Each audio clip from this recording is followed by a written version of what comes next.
Welcome to The Chat. This is a podcast from the team at Glasgow City Mission, the first and the granddaddy of the global city mission movement. I'm Charles Maasz, proud to be CEO at this time. This series is intended as a resource and a point of connection for anybody interested in the work that goes on at Glasgow City Mission. I want to speak to people whose passion, vocation, career, faith journey or life aligns with an aspect of the work and the rhythm of what we do. Many will have a faith perspective, some will not. Thank you for taking the time to listen. Please check out our website, our social media platforms. Click like, subscribe to our YouTube channel, and add us to your favorites. Feedback is welcome, but please keep it clean, keep it civil. Thank you.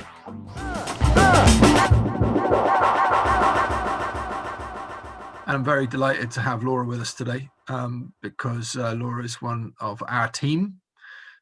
She takes an active part and interest in the Glasgow City Mission, the work of Glasgow City Mission. And as I've said in previous podcasts or any other that you might listen to, the intention is to speak to people whose passion, vocation, work, life has either touch points with the work that we do at Glasgow City Mission, or they're actively involved in it. In this case, Laura's actively involved in it. So Laura, tell us a bit more about yourself and what you do and where you're from and all that. Yeah, so I'm Laura from Glasgow, and I've been involved with the mission now for a good number of years, maybe 3. I've kind of lost count.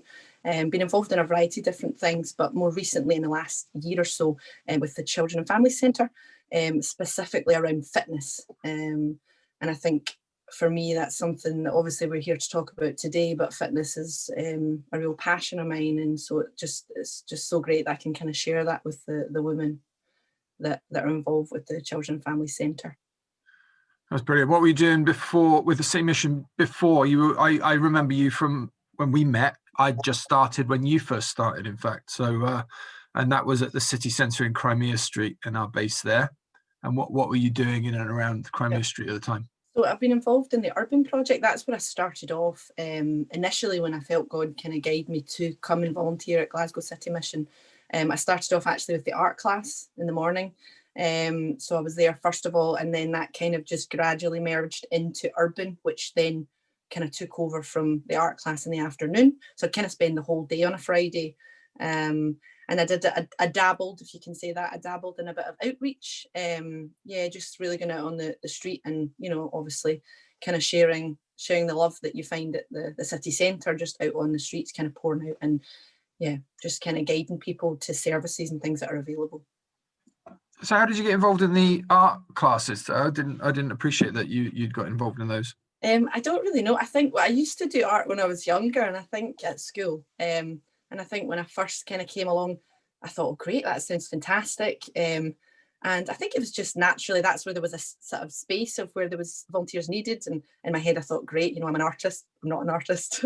But it was just, actually, I didn't really do very much art. I think the first time I got involved, and then after that, it was more really just chatting to people, which is probably more where my gifts lie rather than drawing.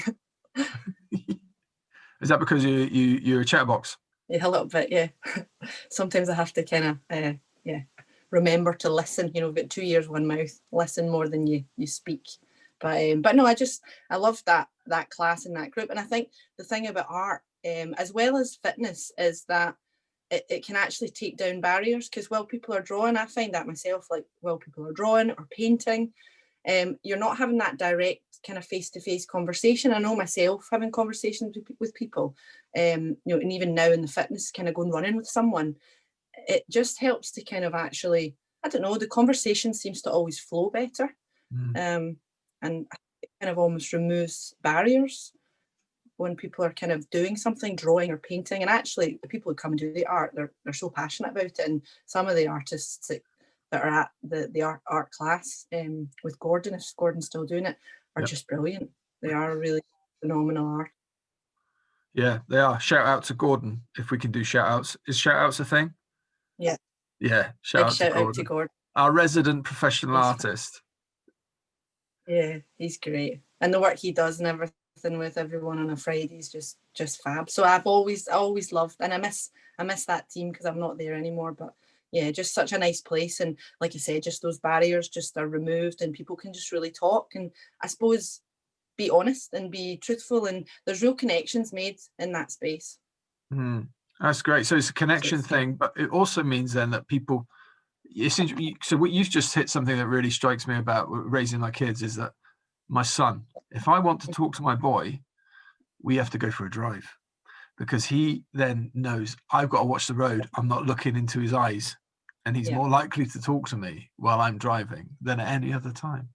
And in the kitchen, when I was at the kitchen at the City Mission, set the guys to a chopping task, an immersive practice, and they will start to tell you things that they probably never thought they would tell you. And I'm hearing then through the art classes, you found the same. Yeah. So I think because it's almost like you're kind of speaking not from your unconscious, but that kind of where you're not overthinking what you're saying, what you're doing. I think you can actually be a bit truer to who you are. I find personally, anyway, and almost prefer it in some contexts. Yeah, agreed. So how does that take you to exercise? So, because I think the last time we spoke, you said to me, if I remember rightly, that you hadn't always been involved in exercise as a thing. Yeah. So how did this move happen between urban and moving into exercise? Well, I mean, you're right in saying that. Like, I haven't always been involved in fitness, and for me, I think fitness and faith, kind of going back, obviously, into the past. We can talk about that after if you want, but they kind of came hand in hand, and I think certainly I was involved in urban because I'd felt that God had led me to be involved in the mission, and it was a natural progression from the art, as I mentioned, and it was. I suppose I'd really just been kind of praying to God about what next, and get on that journey. And I feel like we're all on journeys, and I've been on the journey for, probably 6 years now, ish, that I came to faith, like really came to faith. And it's been a journey really about kind of discovering with God who I am, I suppose, so my identity, which is always key, and it's always something that God's kind of revealing to us, and my purpose. And I think it was kind of that moment where God said, all of your passions we're going to put together. So like the passion of fitness that I was kind of doing out with the mission on the side. And I mean, certainly I'd been doing kind of fundraising, running and stuff like that for the mission, but I just really felt God was saying, we're going to put all your passions together, your kind of passion for outreach, passion for fitness, passion for sharing my faith. And I just had the image, really, God had given me the image of this kind of almost workout to worship was how he described it. But I wasn't a fitness instructor at the time, so I suppose it was kind of like that. Well, where do we go? Okay, okay, God, but where do I take that next? And so I just researched courses and went off and trained to do exercise to music, with obviously the idea of it being worship music. And I think it was a real God incidence in terms of the Children and Family Centre, where Margaret, one of the adult workers at the Family and Children's Centre, was looking, her fitness instructor, they already had classes in place, but her fitness instructor had left, and so there was a gap. And it just really coincided with me finishing my course, not knowing that they were looking, and through a conversation with Leanne, who'd said that Margaret was looking for someone, and I'd sort of said, well, I've just trained to do this. Let's discuss. So that's how it just naturally, and I think that's one of these things, like where God guides, he provides. So he really guided me there, but actually the door opened. I didn't even need to go looking for it. I think sometimes that's when we know we're on the right track. So I got a picture now of you and Margaret meeting on a Friday during the gathering or something, and this conversation occurring or something like that. But you say that the fitness stuff coincided or runs parallel with your faith journey. Yeah. So tell us how that ties together, if you don't mind. Yeah, so I mean, I think I've always had some sort of faith, in the sense that I always believed that there was a God, and kind of growing up, I wasn't brought up in a Christian household per se. And although my mum does have a faith, but it was never something we spoke of or, in any detail. So I had to kind of, I suppose, relate it to like an ember. There was like something there, but it just wasn't part of my everyday life. And actually it was going through kind of a real valley, which quite often is the case for many people, that when you go through a real struggle, that actually you start to question things. And I was married previously, and my marriage broke down. I wasn't married to a Christian, but at that time my marriage broke down. And I think when it's such a stressful thing to go through, and obviously anyone that's listening, you know, they would know as well the pain that can kind of really bring. And it wasn't my choice, obviously, for it to break up or anything. But through that valley, I just really heard God, like, really quite clearly meet me in that place of, I suppose, and that's the thing, the beauty that Jesus meets us where we are, in our mess, and no matter what situation we're in, that actually he meets us, and that he doesn't necessarily promise to make it all beautiful and perfect, but he does promise to kind of take you out of that, and actually to heal, inner healing, I suppose, would be more. So then it was the journey of that. But for me, the faith and the fitness element came together because I started running during that period of time. And I suppose for me, running was a way of dealing with the emotional pain that I was going through and the kind of turmoil. And through running for me is really a space where I can hear God quite clearly. It's like you've just removed all the distractions, kind of your feet are kind of pounding the pavement, and then it's just really when I can really hear God. And so I think, you know, back at that time, I would go running to kind of almost feel better at the other side, and just God would meet me all the time, and he just kind of obviously said so many things through that time, that, you know, he was with me, that he was going to take me through this valley, so I think it just, like, that ember of faith that was already there, God just breathed on it, you know, like in a fire. If you breathe on a fire, the flames come, you know. So my faith and my fitness kind of came hand in hand, and still does to this day. You know, still, if I'm having a bad day, or, you know, something's worrying me, I just go for a run, have a good chat with God as I run, listen to worship music, a podcast, just whatever. And I always feel better when I come out the other side. So it sounds as though your inner devotional life, your inner prayer life, functions through physical activity.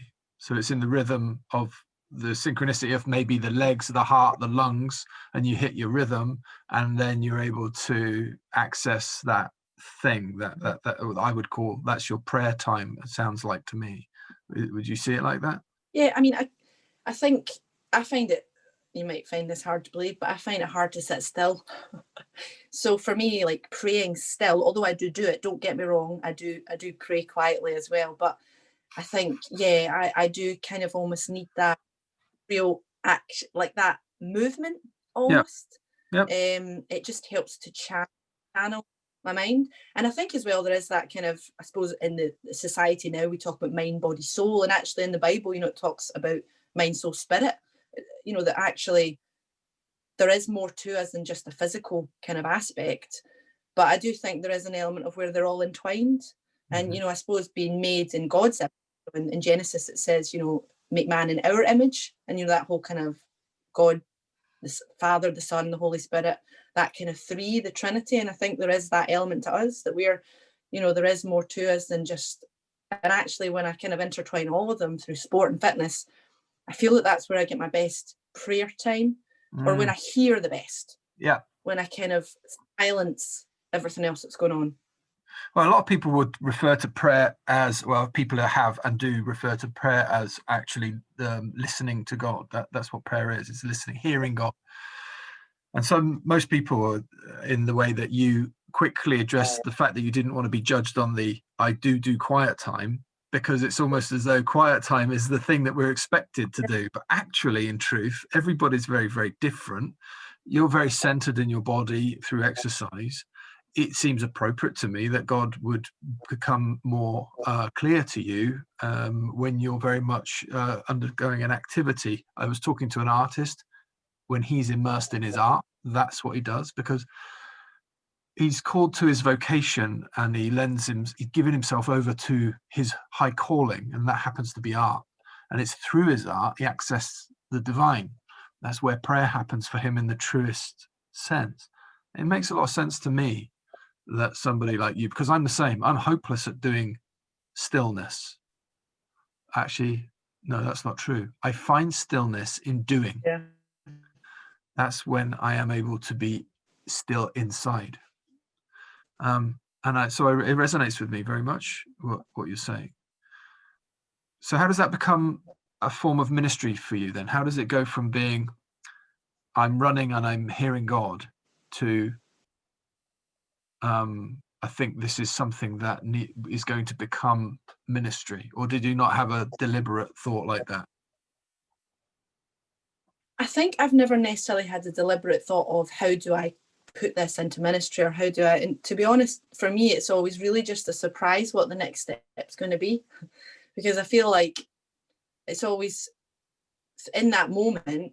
And I suppose like what you're saying about that artist who connects best with God when he's doing what he feels he's called to do, I suppose it's been really a journey, like I said, of me kind of understanding what am I called to do.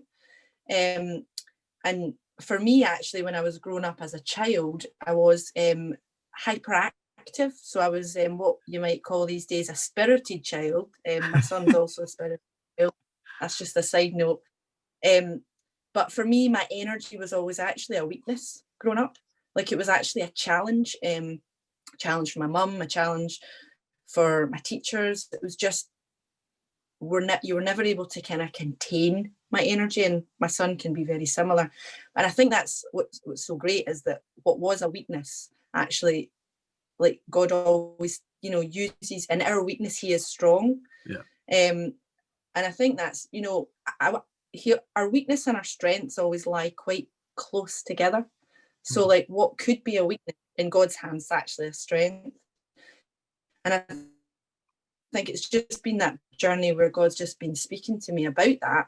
And he gave me the idea for the classes, and, the next step, whatever might be afterwards, it'll be very much what God kind of mentions to me. But yeah, he'd really just kind of put all this together, and he'd give me this image of like this fitness, the kind of body aspect, but the worship, to the worship music, creating that atmosphere where the barriers are removed, and actually people can almost find freedom in that space, because creating that kind of safe space, and I can be a bit daft as well in the class, and do silly things and be childlike, I suppose, just in my nature. But it creates an atmosphere where people feel they have permission to also just be themselves, and just safe to kind of have a laugh, and with mixed in with the worship, I really feel, and obviously like I'll pray before, and like it says in the Bible, pray without ceasing. I feel like I'm constantly, prayer doesn't always have to look like we're sitting down, like you said, quietly praying. It's about praying in the moment, worshiping in the moment. Fitness, can be a form of worship, and especially when before lockdown or the current sort of restrictions, it was aerobic, so it was very much dance. We were kind of dancing, and I would sometimes sing. Not that I'm a great singer, but it's about creating that space where kind of it's in our praises God dwells, and so creating that space where God really is there. And God would just say to me, I would always say in the morning, we always think we need to do something, and I would say on a Friday, what do I need to do, God? What should I share? What do you want me to say? And God would just say nothing. Just turn up. Put on the music, and he does everything. I think that sometimes we always forget that. We think we need to do something, and God's like, just be who I created you to be, and kind of he flows in that space. And it's I think it's combining all that together. That was all God's leading, really. Is that trust, and that ability to trust that you don't need to force it, that he'll be there? Is that something that you found natural, or was that something that you had to work at, trusting that would be okay, that you don't have to try too hard, that God will show up? Yeah, no, it's definitely not something that comes natural. And so, something I always hear God saying to me is, about the kind of Martha, Mary, when Jesus turned up and Martha was running around and Mary was sitting, at Jesus' feet. And I quite often feel I'm a bit of a Martha. I like to be doing. So, and I went through a season where this was before, obviously, the idea of the worship, where God wasn't saying anything to me. And that way you almost doubt, I'm not hearing God. And all I would hear him say was, just be, just wait, which I don't do very well, to be honest. So no, it's not something that comes naturally. I'm definitely a doer. And I think, but that is also just a strength and a weakness in itself. But yeah, just trying to take it back to God and actually, am I doing this for me? Am I doing this because I want to do it, or is it genuinely where I feel led? And I don't get it right every time, and there are instances where I've been rushing off into an idea, and actually, down the line, I can hear God saying that's not where I've called you, and I have heard him kind of redirect me. And I think that's the thing about the trust, is that even in our own weakness, if we do go off on a tangent, which I'm quite good at doing, that God will redirect us, and he's very, in his word, he's clear that he will direct our paths. We just need to, I suppose, trust in him, and he'll direct us even in our own gallivanting. But no, it's not an easy thing, and I'm sure there's many people listening that would also resonate. Yeah, I caveat that with saying I hope there are many people listening, but we don't know, do we? We'll trust that there will be in due course many people listening. It's always about that one, and I think for me, the Friday, it's all about, like, Jesus, the shepherd, would go after the one sheep, and if it's just one person that it resonates with, or one person that it impacts, that's all that matters. And certainly with the Friday classes, that's all God ever said to me. It's about the one, Laura. It's about the one, not about the masses.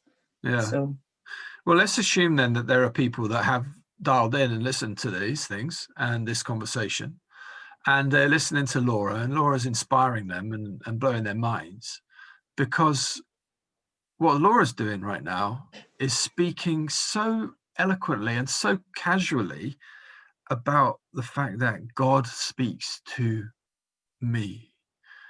God, like he said to me, he spoke to me, I heard him say, he directed me. These are such deeply personal, and the way in which you're stating it is so natural in the way that is coming from you. And yet there will be people of faith who have journeyed for decades, maybe, and they don't, they're trying to understand how it is you hear him. Are you able to speak to that if you want to? Well, everybody's on a journey, and some people's journey is a long, slow process, like almost like drip, drip, drip. You hear some people that it's a complete, even in Glasgow City Mission, you hear of stories where there's complete turnaround, and people set free from in that one moment, in that one meeting. And I think there's so many examples in the Bible of different ways, and even if you think about it, like Peter, who was one intimately, and he kind of at one point denied him 3 times. And I think so it's always about that. We shouldn't compare ourselves to each other. So I suppose that's the first thing I would say. And for me, like, I always kind of relate it to, I suppose, the story of the woman at the well, and that's one of my favorites, because I kind of feel like I relate to that woman, and that I met Jesus in that kind of that darkness of that moment of, although the woman at the well hadn't been necessarily left by her husband, but she had that history of potential to self-worth, or who knows, you can only surmise what the story was, but where I really felt Jesus met me in that mess, and it was in that moment that his voice became really clear. And I suppose just to kind of talk about, so for me, I suppose it's something that I openly speak about, because it's a personal experience. Once you've tasted something, like I mean, in the well, he's saying, I've got this water that isn't the water you're getting out of the well. This water is like the real McKain, tasted as you can never. I can untaste varied. And I'd imagine people listening, it's varied for them. It's not always, there's seasons where I go through, and it's only been the last kind of 6 years or so, but there's been seasons where it does feel quieter, or it feels like I'm not hearing him. And that, I suppose, for me, those are the most confusing seasons, because when you've heard him, he speaks, you can hear him. And so when that dries up, or you always start to think, have I done something wrong? Is it me? What is there some kind of, you always think automatically that guilt, or that am I sinning? Am I doing this or am I doing that? And I work through things, or just to be still. And I don't really know the answer. That I'm obviously not God, but it's kind of, I always try to figure it out, try to understand God, and I think we'll spend our lives trying to understand certain things. But I mean, I think I hear him through dreams. Sometimes I'll have dreams, and I just know the difference between a normal dream, or a basic dream, if you will, and a God dream, or just quietly in my mind. It's always a voice that's so gentle, and it's loving and it's kind. Just to give an example, and this is probably a weird thing to admit to, but like, I have a very spirited child, like his mum, and he was really, obviously I love him, but he was really irritating me one day just recently, and I was feeling that, I was having that discussion in my head with God at the moment, God, I just feel so irritated, like that. And I felt, you almost feel ashamed to admit that as a mum, like, and just really quietly, I just heard God's voice of kind of saying to me, how do pearls form in oysters? It's an irritant that comes in, and it's like grit. And so that's the kind of voice that I always hear. And it's always like, he always like listens to, even if you're having a moan, it's like he listens to it, and there's this wisdom, and it comes, it's wisdom that sometimes I'm blown away by what I hear. Other times it's through the Bible, reading, where a scripture will really resonate, or it could be through people. I've had people stop and say something to me, and they're not even followers of Jesus, and they just kind of say, oh, Laura, I've had this idea. And there's so many times where, that happens, and I'll just be like, wow, and I just know God's speaking to me. So I suppose it's very varied for everybody. Everyone's different. And, comparison, they say, is the thief of joy. So never compare yourself. Everyone has a different way. I'd say just go seeking it, seek, ye shall find, as I think as it people says in the are. Bible. I think people do. I think God's speaking to people all the time, constantly. He's not absent. He's never absent from his creation. It's just that your unself-conscious way of stating it is lovely, but it also might trigger the question in a listener or somebody watching this, as how is it? She says it with such ease. I don't know if I could have such ease about it, but it's lovely. It's lovely that you do. I don't think I would have in previous years. I think this has been a journey. And I mean, certainly when I used to have the ember, as I said, like, I've always believed that there was a God, but I would never have spoken to anyone about it. It was very much an internal thing, a private thing, and I didn't really explore it. And I always kind of saw it as like, it was like a swimming pool of 4 lanes, and I maybe had like a lane where God sat, and there was a God, but I was swimming in the rest of the pool, but God was over there.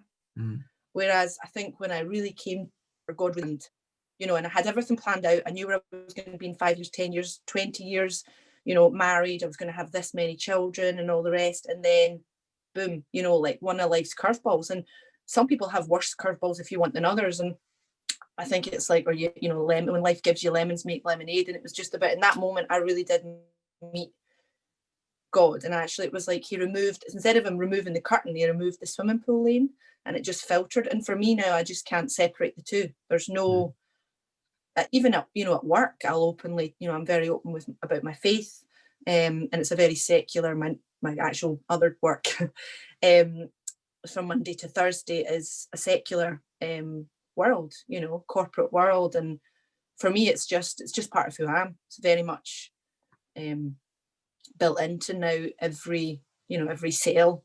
So yeah. So in terms of then exercise and spirituality, or people's Christian path and walk, how do you think then, in at least in the time that you've been doing this, how do you think that exercise, or you are able to facilitate the right environment for people to have that touch, to experience that thing that we desire and pray that they do, that changes lives? How's that work, do you think? Well, I mean, I think it's all about to actually have something that changes lives. I mean, it's nothing that I do, but it is, obviously I have to be praying. I have to make sure that I'm in touch with what God is saying. Even in the moment of the Friday, some Fridays and I don't necessarily hear God in the moment, but sometimes I do, and sometimes I feel God will speak something in the atmosphere, or I'll pick up. It's almost that discernment of what's happening, and I can feel it, and then I can either pray the opposite or I can speak the opposite. I can declare the opposite. And we, every Friday we have that. Previously it was aerobics, now it's more of a boot camp style, but it's still to worship music, in modern worship music, and obviously upbeat in a fitness environment. And at the end there's a prayer time where I'll pray out loud. So I always just pray what I feel led to pray in that space. And obviously Margaret is there every Friday as well, and God's very clear that we're 2 or 3 gathered, there he is. So I have no doubt that Margaret and I are there, we're praying, I suppose, without ceasing, even though it might not look like we're praying.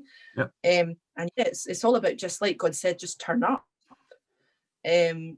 prayerfully turn up, and then he'll do the rest. And I think creating that space of worship is where lives can change. And throughout the whole of Glasgow City Mission and the various projects, I think that's really the key, is that kind of love and community. And everybody who I've met that works in the mission, it's just about channeling God's presence, actually, and I suppose creating the atmosphere where people can be really impacted by God's presence.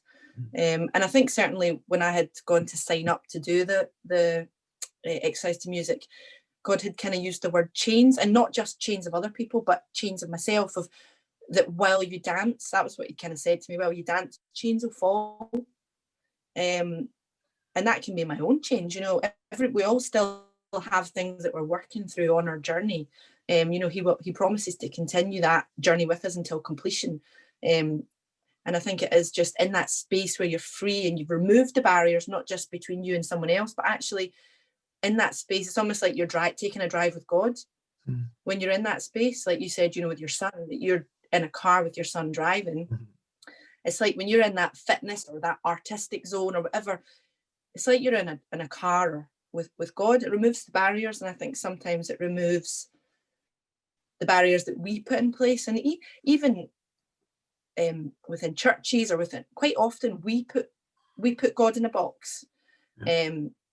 Whereas God has no barriers, he has no boundaries. It's about creating free movement.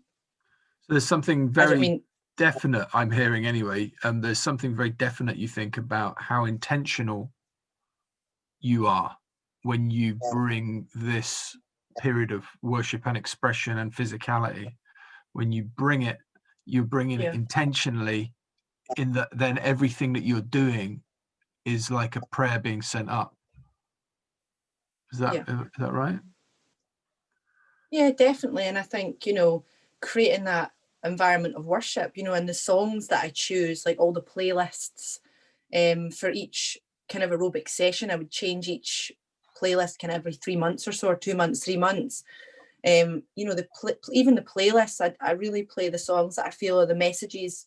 There seems to almost be themes to some of them, and I feel very much led in the songs that I choose. And I think it is about even those words, actually, because quite often people get so familiar with the songs that I'm playing, more so probably in the aerobics, like a set routine, that actually we all get to know the words, and sometimes we will sing or whatever. And I think it's like that things take root, and creates just removes barriers to allow God to just really heal and minister to where we're at, each of us, and that includes me.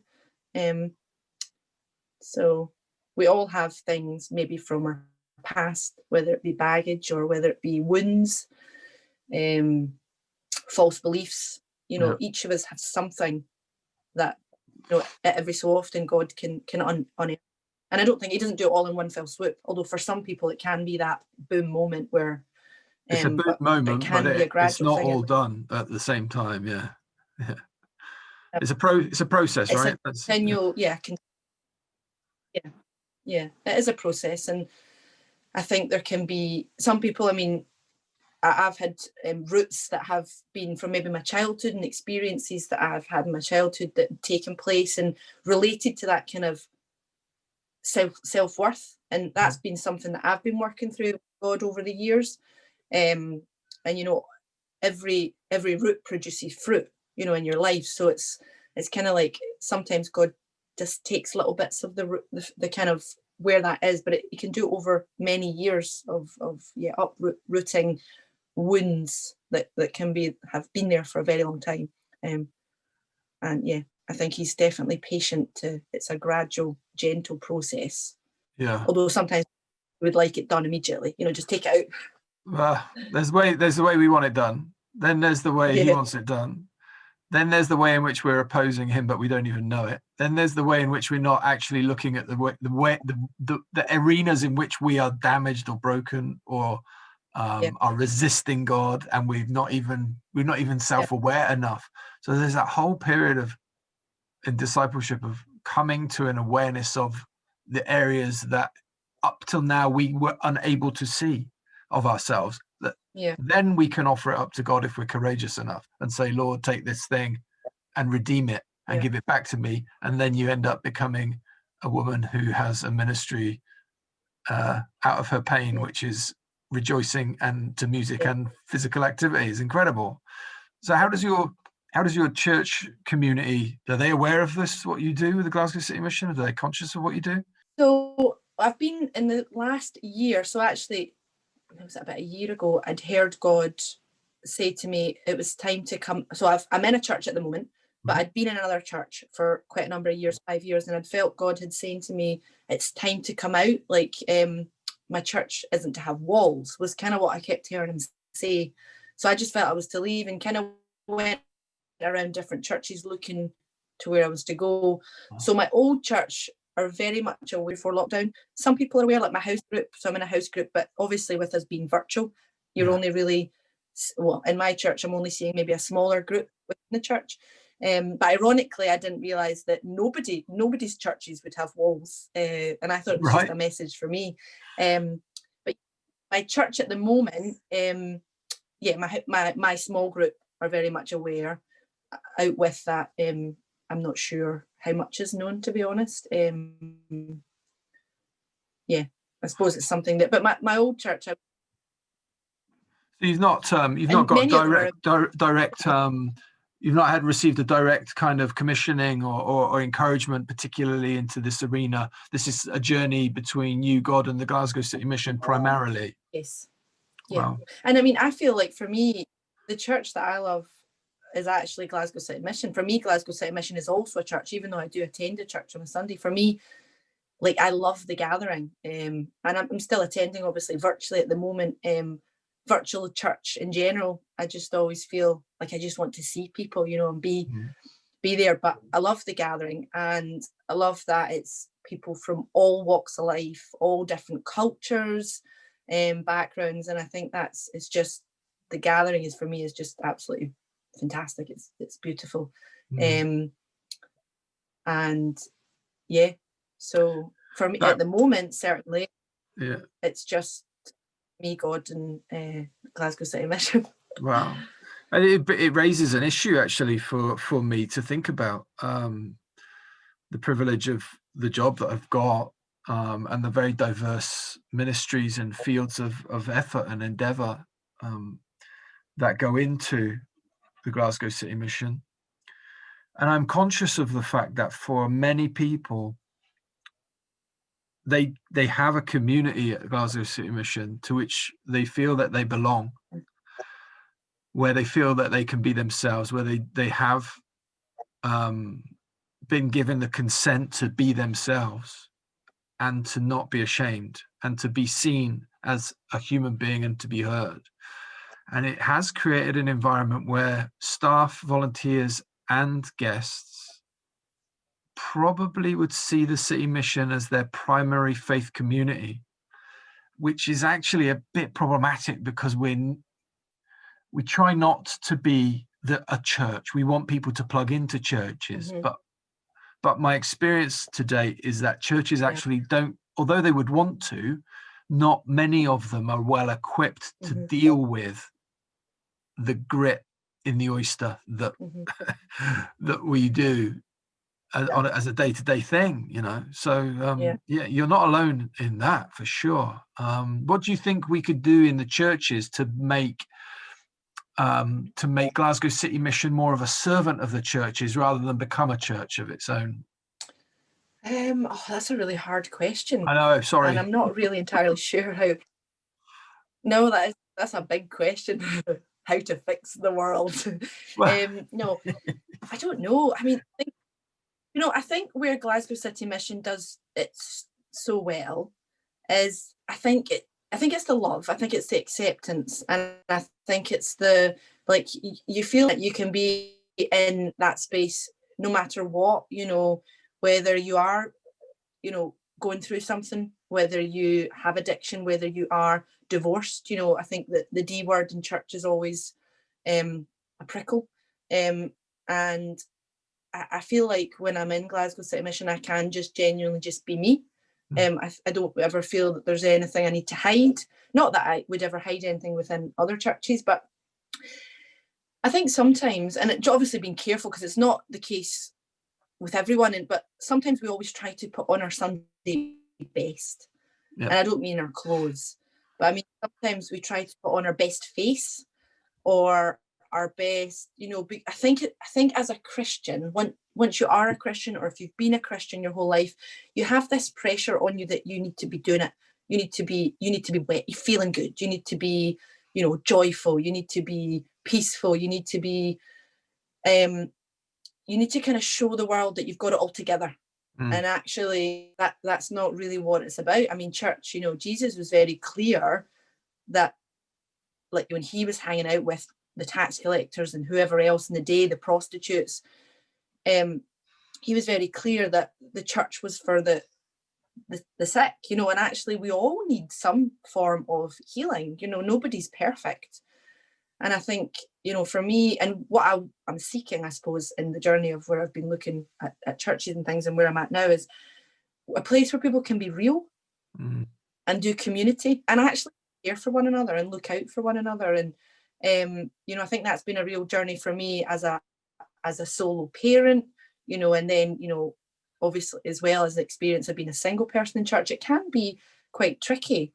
And sometimes you can find yourself in a room with people and feel more alone, even though you're surrounded. No doubt. Yeah, no doubt. So I don't know what the solution is. If you come up with it, Charlie, then do let me know. Well, I kind of want us to have a solution, because I don't want us to take over from, I'm sorry if I'm speaking over you, my signal's terrible. I don't want us to necessarily move into that space where we become a thing, an entity that gives people cause to not then have to connect with the church community.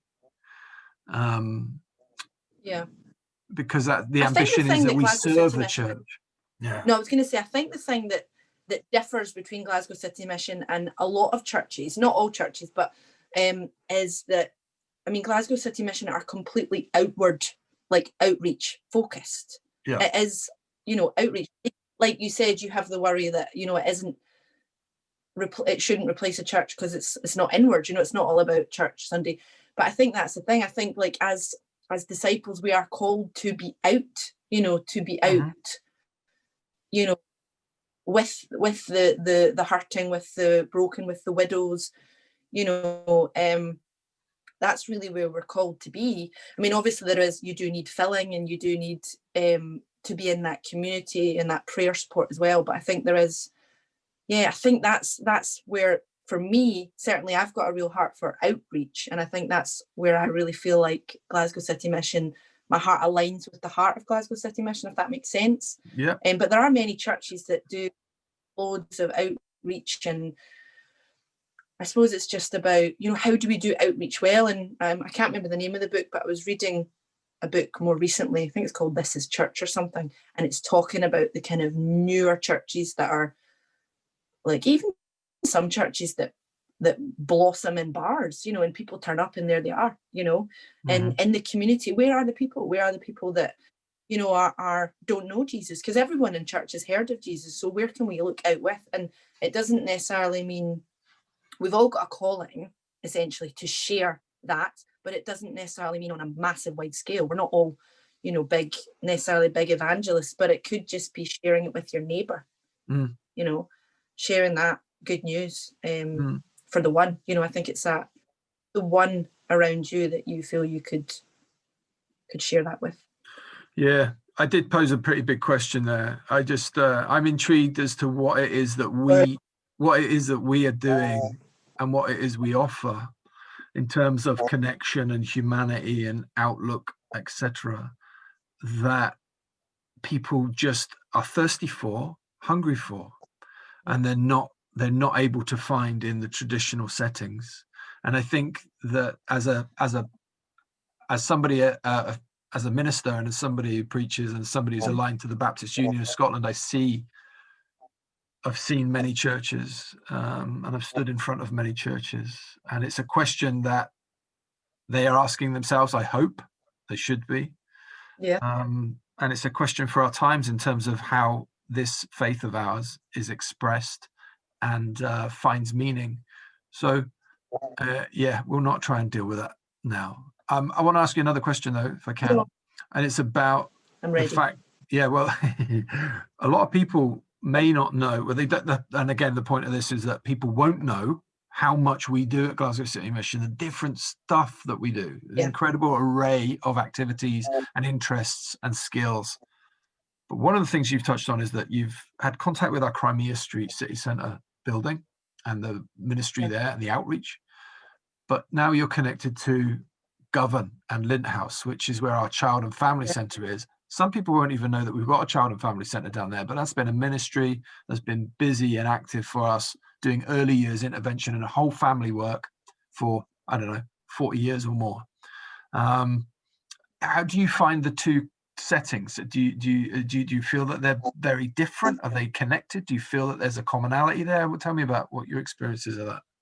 I mean, I feel that there is a big difference, but there is also a commonality, and that is, it's almost like, you know, I suppose love, you know, acceptance. But I suppose the difference with the Children and Families Centre is it's a whole unit there that's kind of been sort of managed, in the sense of, you know, many issues, and myself, many of my issues relate back to my childhood.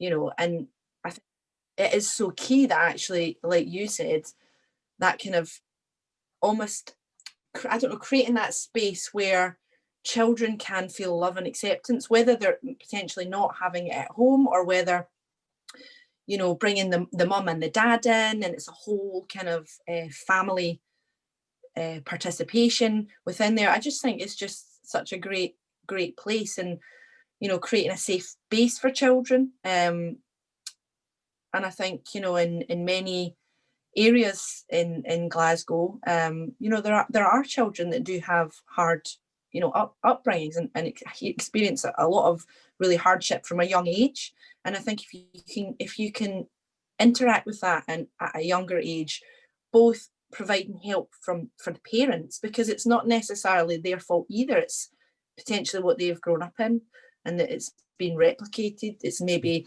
the environment around them that is making it such that they are unable to potentially get themselves out of that cycle. So it's such a lovely thing. And then obviously in the city centre, there's so many different things that are happening there as well. And where potentially, not everybody, where some people are coming that have things that have happened to them in childhood that are impacting some of the decisions that they made later in life. But I think both of them, the commonality is community. I find both as inspiring, and I've kind of loved being a part of both of them. I'm not choosing a favourite. No, don't choose a favourite. There can't be a favourite because we are one, of course. But it's good and it's interesting because you have a perspective of both sides and both areas of the ministry, and it's good. And I'm pleased. And that there needed to be more, I don't know if that's true, but I'm trying self-consciously to develop links that bind us closer, commonalities, you know, whether it, and that's happening anyway. I mean, the internationals work on a Monday, has brought in some of the Crimea Street internationals team over to the Elder Park. So Marion's role, have you met Marion, our chaplain? Yeah. So yeah, she's actually coming. She's been coming to the fitness classes. I don't know if you knew that, but I she's didn't been know. Participating, for the last couple of weeks. She's been there. Oh, that's wonderful. So she said I was tougher than Joe Wicks. I believe it. I believe it. Look at So, my signals. yeah, so, no, I've got technical problems, Laura, unfortunately, but we're not going to let that stop me. I've turned my camera off in order that I can try and get some bandwidth back, and then see how we go. But I suppose I'm going to be pulling it a bit towards our close now. But one of the things I need to ask you is, and I'll do it face to face, when and where can we, or not me, I think it's now, is this gender exclusive? Are we talking, is this a women's space? Is there a safe space for ladies down there when you're exercise class? Well, at the moment, it is just women.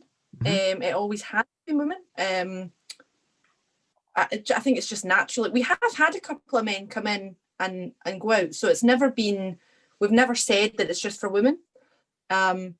So yeah, I suppose Margaret would make the final call on that, but I don't see why there can't be men there as well. I suppose before, when it was aerobics, men probably are less attracted to the aerobics idea, you know. Yes. But hey, do you know what? Men can do aerobics. You've heard it here. So, so basically it's on a Friday morning, and we meet at the moment because it's outside. So you do need to dress very much for the weather. And it's in Elder Park. We meet at the gate that is just opposite the road where the Children and Family Centre is on. I can't remember the name, but you'll probably know that better than me. And we meet there about 9:30, and we start about 10, and we're finished before 11. So good. And you're using one of the basketball courts, sort of the enclosed football areas, right? Correct. We're using the basketball court just because there's quite a lot of dogs around, and obviously you never know what's in the grass. So yeah.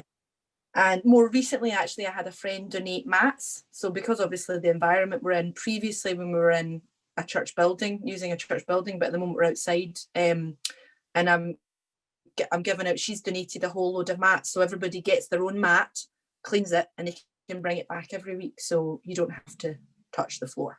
Magnificent. It's amazing. Well, so yeah, Friday perfect. Mornings, 9:30 roughly. Yeah. So I would say dress very much for the weather, bring your own water, and if you want, wear gloves, probably advisable. Yeah, I can imagine. And do you have any vision for, do you have any kind of sense of a vision for what you think the future might hold? Do you know, if I lived in like my perfect world, I would probably do this every day. Yeah. I think I would love to do fitness in that kind of setting every day. I don't really know what's next in answer to your question.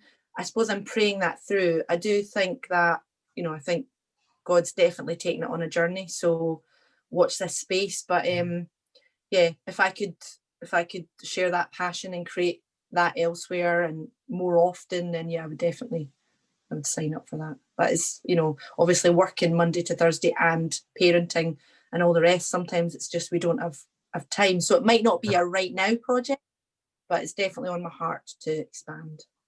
Well, that's amazing. So anyone that does listen and watch this or listen to this knows what to pray into on your behalf if they feel led to do so. Yeah. Laura wants or has a sense that this could be her full-time vocation. Amazing. Okay, Laura, well, I appreciate all the time that you've given me today, and thank you for everything that you do at the Glasgow City Mission and all that you've done. I'm excited that your journey started roughly when mine did too, and I just look forward to seeing how it develops and how it goes, and especially pleased to hear that Marion Carson has been taking part in your classes. That's great. Yeah, no, and I think she hasn't, if she hasn't been lying, which she wouldn't lie, but she said they're great. So If she says they're she's great, loving them too. then they're great. That's a fact. Believe her. Yeah. All right. Well, God bless you, and I'll speak to you again. Thanks. Bye.